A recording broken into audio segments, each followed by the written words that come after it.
My name is Nikhil, and in this class we will discuss the political theory, meaning, approaches, and major debates. So let me tell you before we start this class that this class will be bilingual, is that in English and Hindi.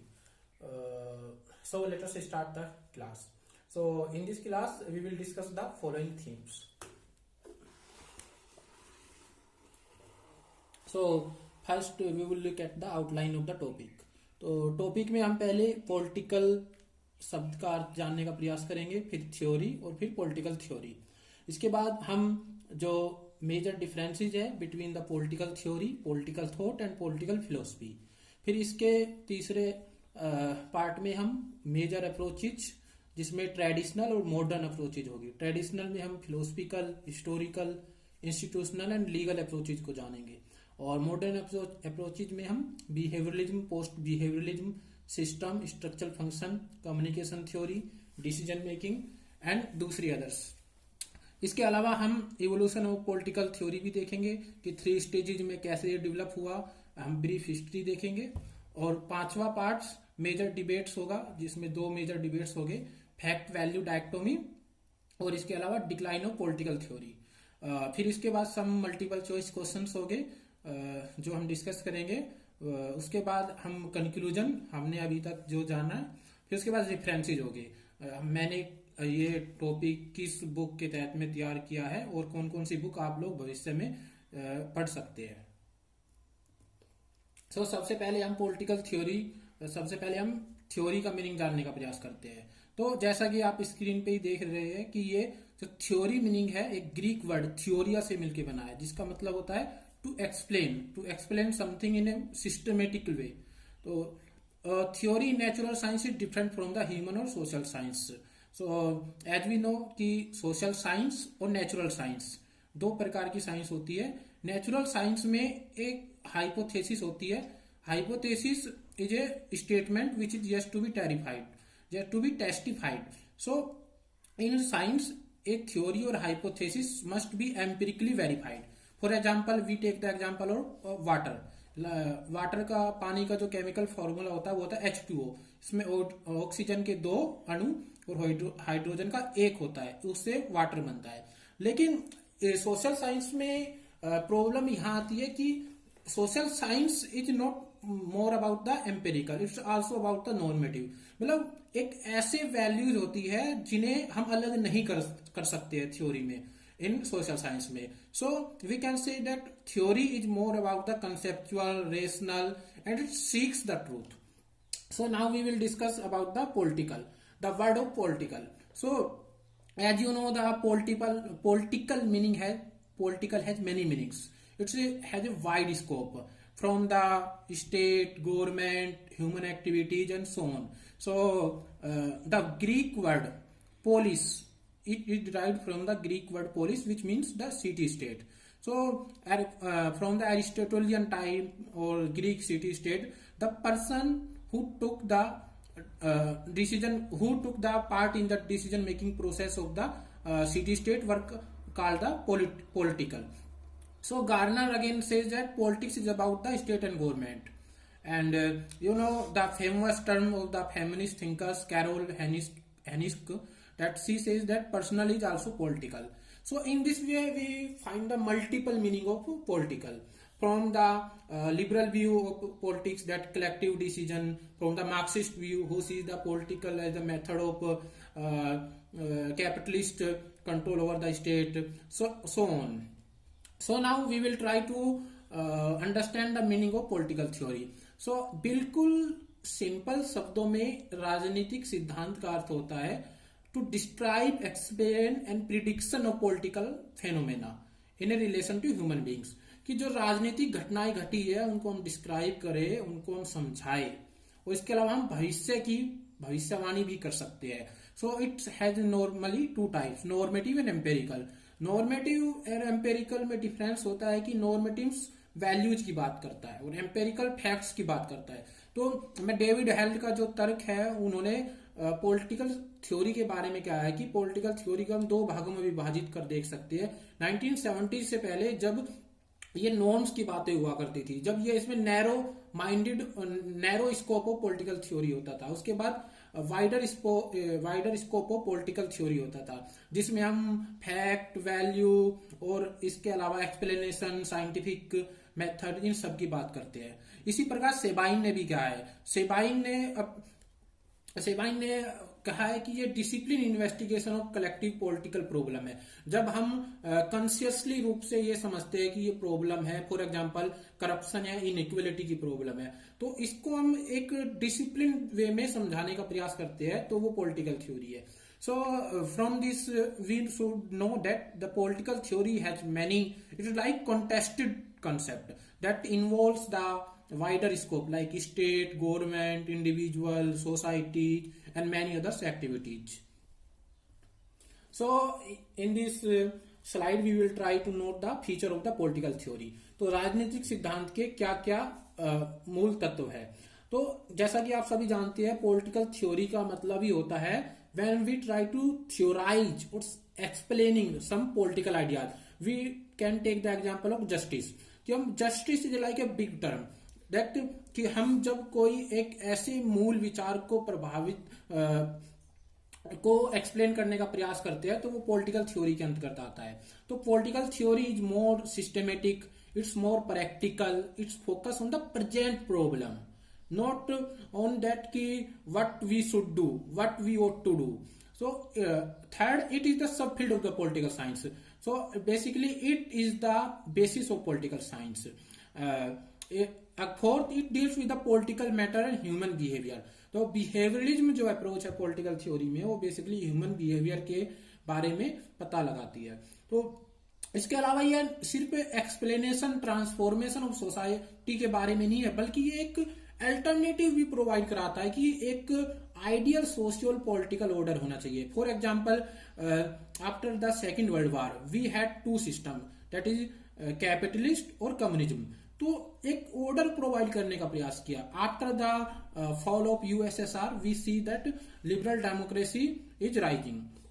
तो ये सब debates इसमें चलता आ रहा है, ये सब feature है।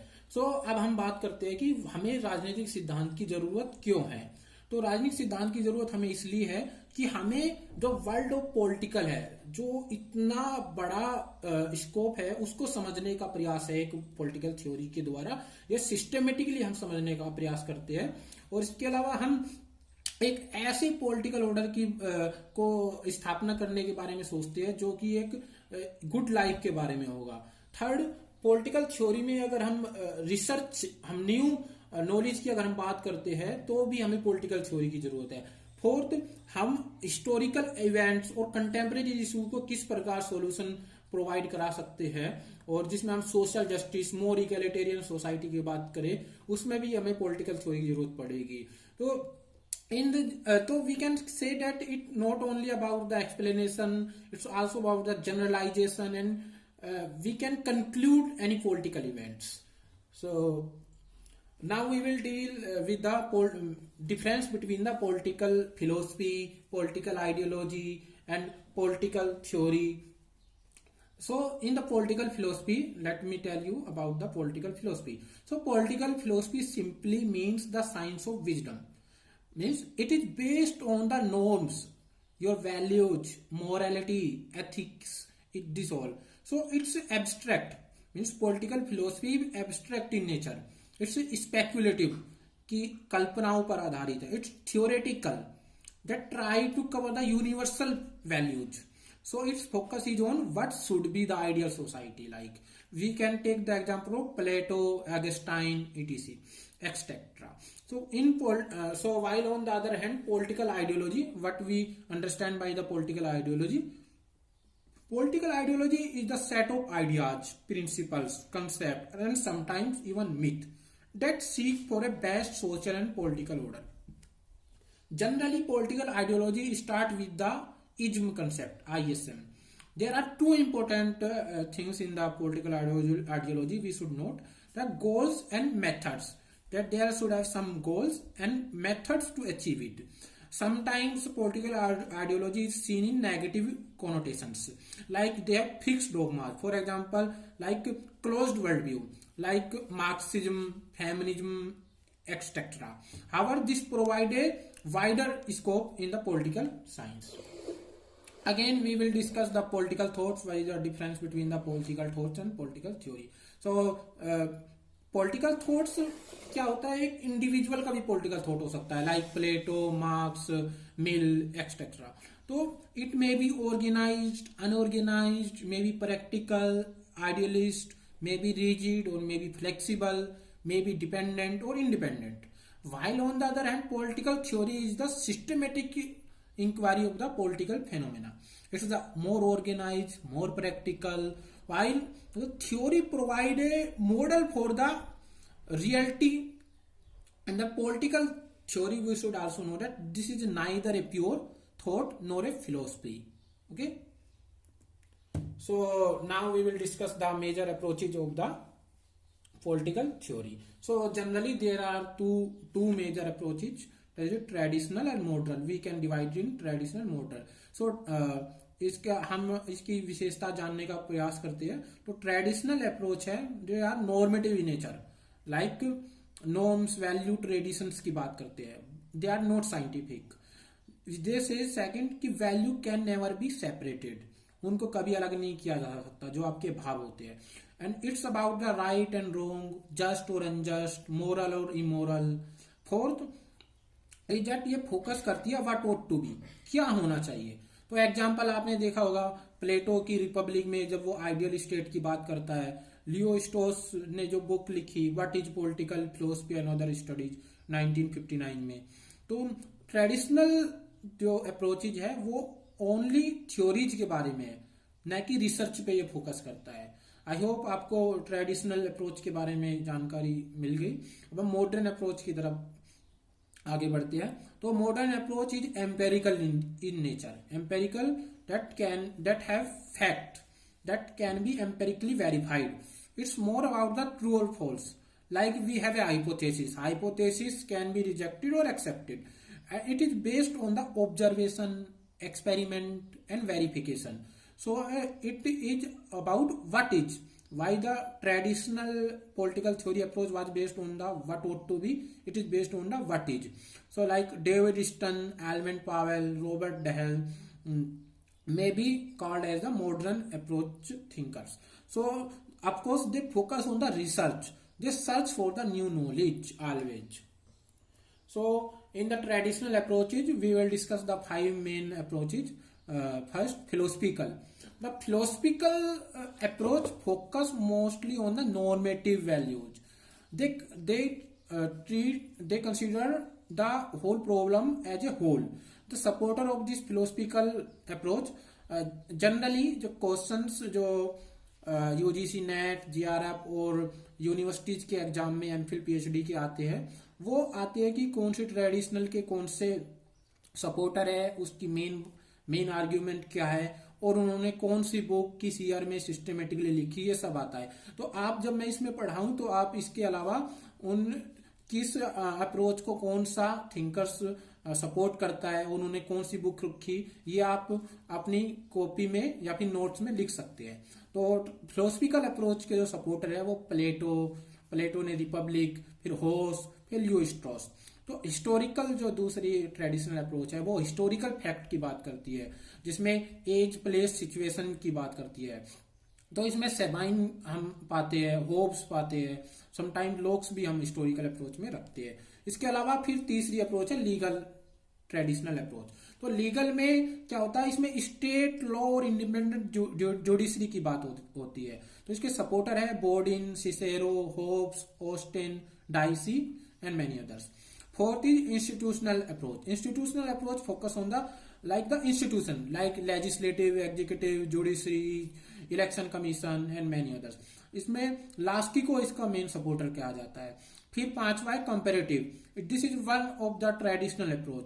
तो कंपेरेटिव में क्या करते हैं लोग, सिमिलरिटीज करते हैं, डिफरेंसेज करते हैं, फिर कंक्लूजन ड्राइव करते हैं. इसके सपोर्टर है एंशियंट में एरिस्टोटल, जब उन्होंने ग्रीस सिटी स्टेट में विभिन्न देशों के कॉन्स्टिट्यूशन का कंपैरेटिव स्टडी किया. मोंटेस्क्यू द मोंटेस्क्यू ने कॉन्स्टिट्यूशन का स्टडी किया, डी टोकवेल है, इन्होंने भी कॉन्स्टिट्यूशन का स्टडी किया। तो ये सभी ट्रेडिशनल अप्रोचेज है। तो ट्रेडिशनल अप्रोचेज में कौन कौन सी आती है जब क्वेश्चन आए, तो philosophical, historical, legal, institutional and comparative. Now we will deal with the modern approaches. तो मॉडर्न अप्रोचेज की कैरेक्टरिस्टिक्स हमने पहले ही बात कर ली कि they are empirical in nature, fact based. So now we will deal with the six modern approaches. First, behaviouralism. Behaviouralism focus on the empirical fact. They try to understand the human behaviour, कि human behaviour को किस प्रकार आप evaluate कर सकते हैं। इसके सबसे बड़े सपोर्टर है डेविड ईस्टन, इसके अलावा कैटलिन लासवेल, चार्ल्स मेरियम, ये सभी बिहेवियरिज्म के सपोर्टर है। डेविड ईस्टन ने 10 पॉइंट्स बताए थे जिसके आधार पे हम बिहेवियरिज्म को जान सकते हैं, वो हम बाद के लेक्चर्स में डिस्कस करेंगे। इसके अलावा पोस्ट बिहेवियरिज्म, ये हमेशा से सिंथेसिस ऑफ फैक्ट और वैल्यू की बात करता है। This is not the rejection of behaviourism, this is the extended और amendment part of the behaviourism. Again the David Easton is one of the supporter of behaviourism. Second is a system approach. System approach, as we know, focus on the demand and supply, like input and output in the political system.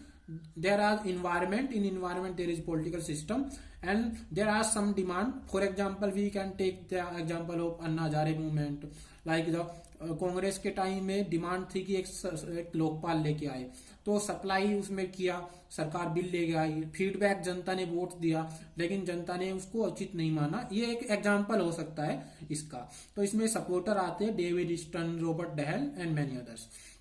फिर चौथे number पे आता है structural function. Structural function भी एक तरीके से system theory का एक एक्सटेंडेड पार्ट है। ये कहता है कि इसमें फंक्शन पहले आना चाहिए, स्ट्रक्चर्स बाद में आना चाहिए। तो इसके सपोर्टर्स है आलमंड एंड पावेल, टैलकोट, पर्सन। फिर आता है कम्युनिकेशन थ्योरी। कम्युनिकेशन थ्योरी इस बात पे फोकस करना चाहिए कि demands are self regulative, like the women's, like Dalits, like blacks, they have a separate identity.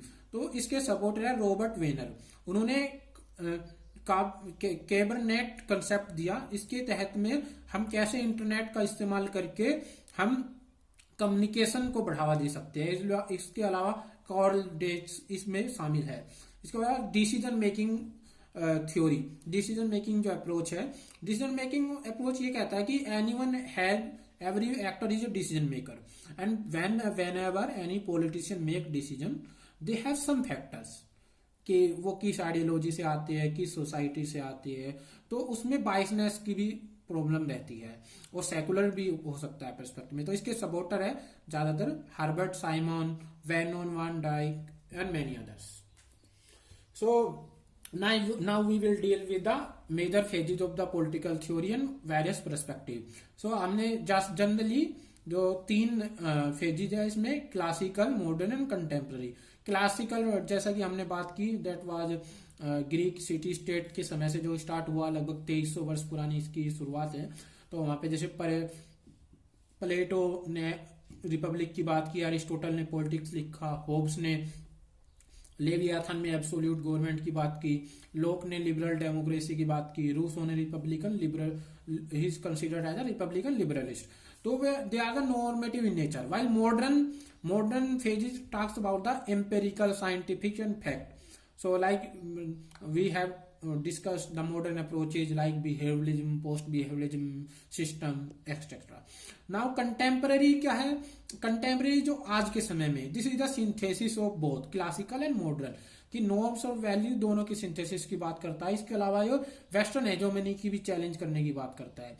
इसमें हम जैसे पोस्ट बिहेवियरिज्म की जो जिसने सिंथेसिस की बात की, पोस्ट मॉडर्निज्म को रखते हैं हम, क्रिटिकल थ्योरी को रखते हैं। इसके अलावा पोस्ट ट्रूथ जो अभी हाल ही में रिसेंटली में 2014 में after the Brexit and Trump win, जैसे कहते हैं कि लोग सच तो जानते हैं लेकिन they don't want to listen the truth, they only listen the dogmas, जो पॉलिटिकल डोगमाज है, जैसे मेक अमेरिका ग्रेट अगेन, ये सभी। तो इसके अलावा जो पर्सपेक्टिव है, 3 मेजर पर्सपेक्टिव है पॉलिटिकल थ्योरी के या पॉलिटिक्स के। तो लिबरल व्यू जो कि पॉलिटिक्स को एज ए कोऑपरेशन के नजरिए से देखता है, कि डिसीजन मेकिंग प्रोसेस, कि whenever there is conflict of interest we try to make at a decision.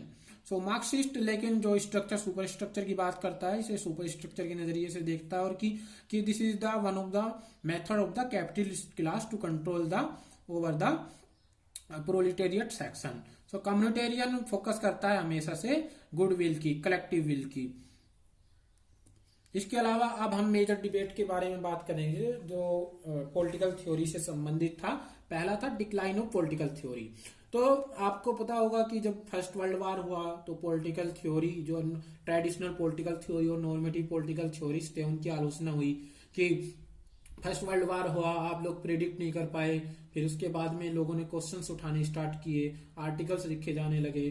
तो फिर ये न्यू पॉलिटिकल थ्योरी में न्यू अप्रोचेज निकल के आई। तो जो फर्स्ट वर्ल्ड वॉर के बाद से उन्होंने काम करना स्टार्ट किया। फिर बिहेवियरिज्म जैसे 50-60s के दशक में इन्होंने साइंटिफिक एम्पेरिकल बात की। इन्होंने कहा कि जो ट्रेडिशनल पॉलिटिकल थ्योरी है वो हमेशा से एक नॉर्मेटिव वैल्यू की बात करता है, ये प्रैक्टिकल या फिर रिलीवेंस की बात नहीं करता है। तो इनफैक्ट डेविड ईस्टन कहते हैं कि after Marx, Mill and Laski there has been no political theorist. So तो ये कैसे डिक्लाइन हुआ पॉलिटिकल थ्योरी के बारे में जो आता है, पहला बिहेवियरिज्म के कारण डिक्लाइन हुआ पॉलिटिकल थ्योरी। उन्होंने कहा कि कोई पॉलिटिकल थ्योरी का औचित्य नहीं है। फिर दूसरा हिस्टोरिसिज्म।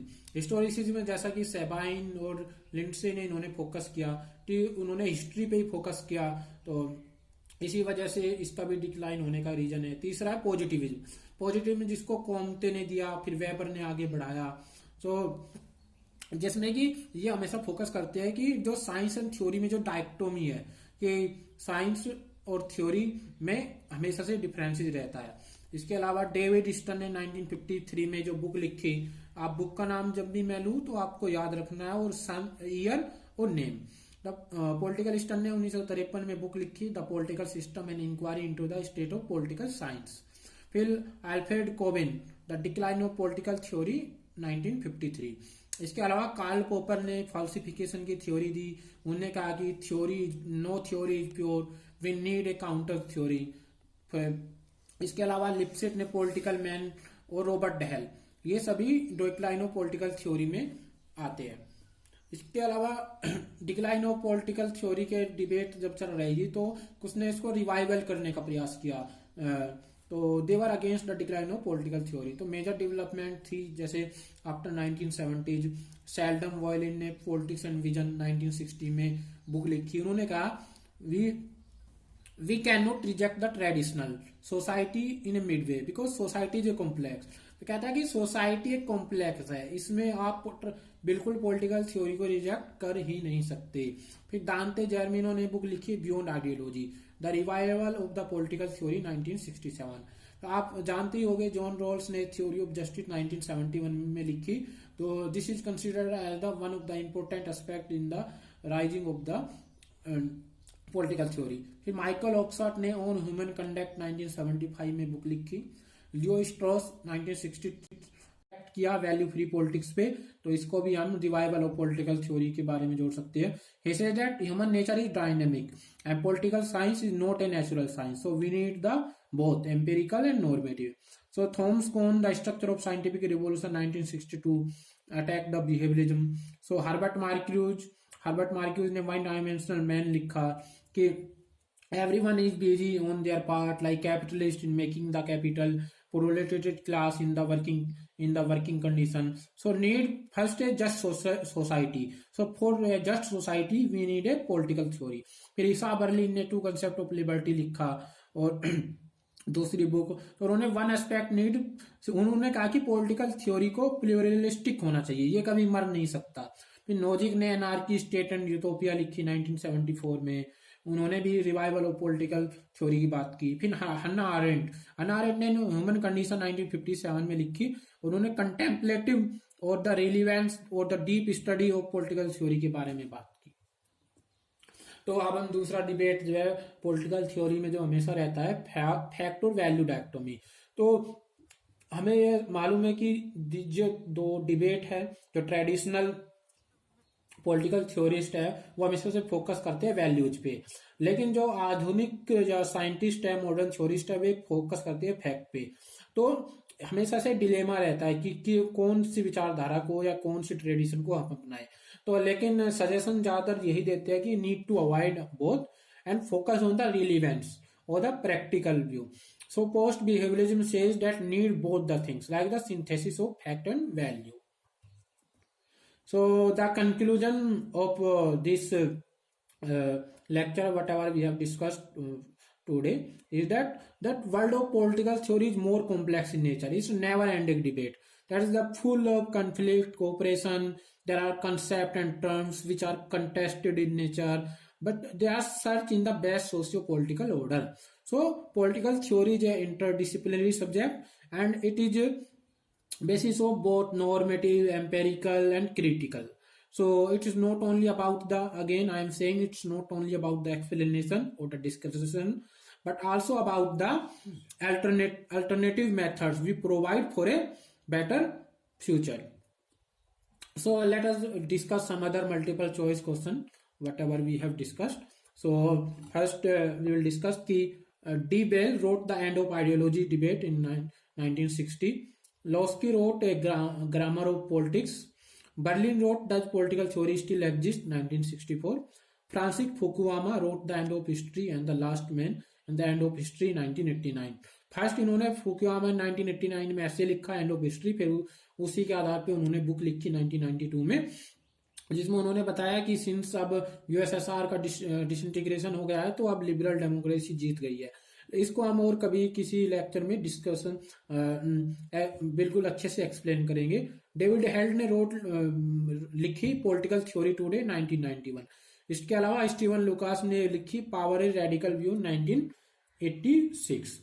सो some other facts like Alfred Cobban, अभी याद कीजिए अल्फ्रेड कोबेल का नाम political decline of political theory में आता है, तो उन्होंने एक पेपर ही लिखा था the decline of political theory 1953. He said that political theory have lost significance due to two system which capitalism and communism. So Lipset again wrote The Political Man, The Second Base of Politics 1960, says that values are already decided like democracy and many others.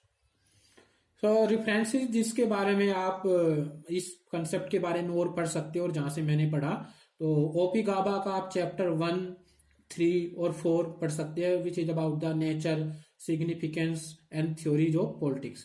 तो इसके अलावा आप राजीव भार्गव का political theory का chapter 1 और 2 पढ़ सकते हैं. इसके बाद आप एंड्री होबर्ट की पॉलिटिकल थ्योरी एंड इंट्रोडक्शन पढ़ सकते हैं और a history of political theory by the Sabine भी पढ़ सकते हैं. तो इसके बाद अब हम अपनी इस लेक्चर को यहीं पे खत्म करेंगे और इसके अलावा हम इस सीरीज को जारी रखेंगे और आने वाली क्लासेज में हम अगला कंसेप्ट डिस्कस करेंगे. तब तक के लिए नमस्कार.